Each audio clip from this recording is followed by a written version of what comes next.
آپ جانتے ہیں سال میں ایک ایسا دن بھی ہے جس میں اللہ تعالیٰ نے اپنے نبی حضرت موسیٰ علیہ السلام کو فرعون کے ظلم سے نجات دی؟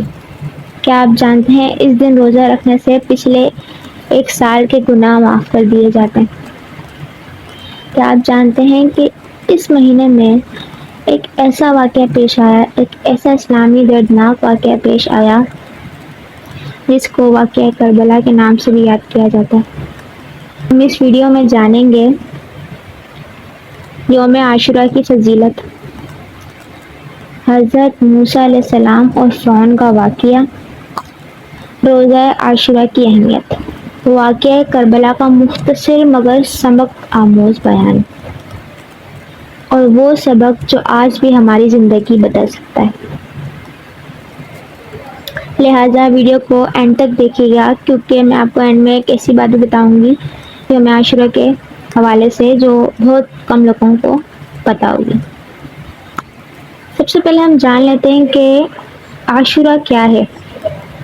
محرم اسلامی سال کا سب سے پہلا مہینہ ہے۔ اس کے شروع کے 10 دنوں کو عاشورہ کہا جاتا ہے۔ ہم نے جان لیا کہ عاشورہ کہتے کسے ہیں۔ یہ جو دن ہے نا، یہ اسلام میں بہت اہمیت اور فضیلت رکھتا ہے۔ رسول اللہ صلی اللہ تعالیٰ علیہ وآلہ وسلم نے اس دن کی اہمیت کے بارے میں بھی بتایا اور اس دن روزہ بھی رکھا۔ یہ دن صرف ایک تاریخی دن نہیں ہے، یہ ایمان، صبر، شکر اور قربانی کا درس دیتا ہے۔ اب میں آپ کو بتاؤں گی حضرت موسیٰ علیہ السلام اور فرعون کا واقعہ۔ ایک زمانے میں ایک قوم تھی جس کا نام تھا بنی اسرائیل۔ اس قوم پر ایک بادشاہ مسلط تھا، ایک ظالم بادشاہ مسلط تھا جس کا نام تھا فرعون، جو اس قوم پر بہت ظلم کرتا تھا، بہت ظلم و ستم کرتا تھا، ان کو طرح طرح کی سزائیں دیتا تھا۔ قرآن پاک میں تو یہ بھی بتایا گیا ہے کہ وہ جو فرعون تھا نا، وہ بنی اسرائیل کے ہاتھوں میں کیلیں ٹھوک دیتا تھا، ان کے ہاتھوں پاؤں میں کیلیں ٹھوک دیتا تھا۔ قرآن پاک میں جو لفظ آیا ہے اس میں چومیخا استعمال کیا گیا ہے۔ وہ لوگوں کو آگ میں ڈال دیتا تھا، جلتی ہوئی آگ میں ڈال دیتا تھا۔ اس طرح کے وہ بہت خطرناک ظلم و ستم کرتا تھا، اور وہ چاہتا تھا کہ لوگ اسے اپنا خدا مانیں۔ اس قوم بنی اسرائیل پر اللہ تعالیٰ نے اپنے نبی حضرت موسیٰ علیہ السلام کو بھیجا۔ انہوں نے فرعون کو اسلام کی دعوت دی، مگر اس نے انکار کر دیا، اس نے غرور کیا، اس نے تکبر کیا اور اس نے رد کر دی۔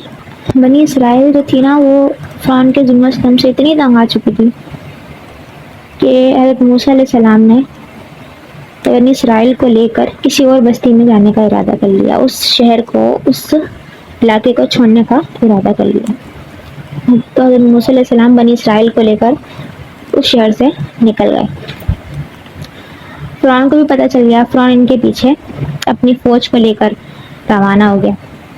ہوا یہ کہ بنی اسرائیل اور حضرت موسیٰ علیہ السلام جہاں پہنچے وہاں تھا سمندر، اور پیچھے تھے فرعون اور اس کی فوج ان کے پیچھے تھی۔ اب جیسے ہی لوگوں نے دیکھا کہ سامنے پانی ہے، اب کیا ہوگا، اور پیچھے فوج ہے ان کی اور سامنے پانی ہے، تو لوگوں نے بولا اب تو ہم پکڑے جائیں گے۔ ان کے دلوں میں خیال ہے کہ اب تو ہم گئے، اب تو ہمارا کچھ بھی نہیں ہوگا۔ موسیٰ علیہ السلام نے فرمایا نہیں، میرا رب میرے ساتھ ہے، وہ ہرگز راستہ ضرور نکالے گا۔ تو اللہ تعالیٰ نے حضرت موسیٰ علیہ السلام کو کہا کہ اپنا عصا مطلب لاٹھی زمین پر ماری۔ جیسے حضرت موسیٰ علیہ السلام نے اپنا عصا زمین پر مارا تو سمندر میں سے راستہ بن گیا، یعنی سمندر کا جو پانی تھا نا، وہ دیواروں کی مثل کھڑا ہو گیا، اور جو سمندر کی جو زمین تھی نا، وہ بالکل خشک ہو گئی۔ پھر بنی اسرائیل اس راستے پہ سے گزر کے انہوں نے سمندر پار کر لیا، اور جب فرعون اور اس کا لشکر اس سمندر میں داخل ہوا تو اس سمندر کا راستہ بند ہو گیا اور وہ سب غرق ہو گئے۔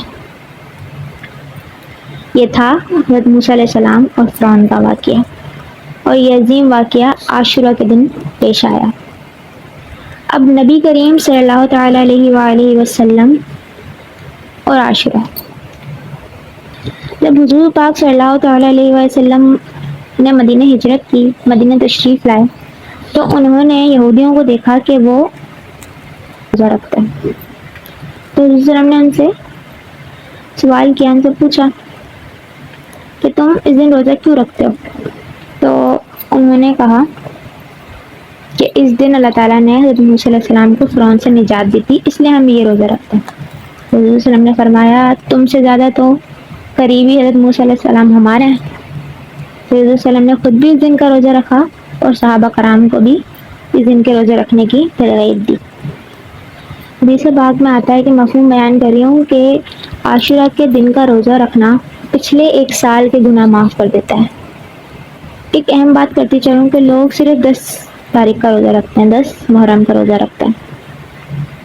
تو حضور صلی اللہ علیہ وسلم نے فرمایا تھا کہ اگر میری زندگی رہی آگے تو میں 9 اور 10 کا ملا کے رکھوں گا، یعنی صرف 10 کا رکھنے سے ہماری جو مشابہت ہو جائے گی، یعنی نیت تو ہماری صاف ہے، پھر بھی ایک طریقے سے ہم یہودیوں سے نہ ملیں، اس لیے حضور صلی اللہ علیہ وسلم نے فرمایا کہ 9 اور 10 کا دونوں کا ساتھ روزہ رکھنے کا، 10 کے ساتھ 9 کو ملا لیں یا پھر 10 کے ساتھ 11 تاریخ کو ملا لیں، یعنی 2 دن مسلسل روزہ رکھنے کا فرمایا، اور صحابہ کرام کا بھی یہی معمول رہا۔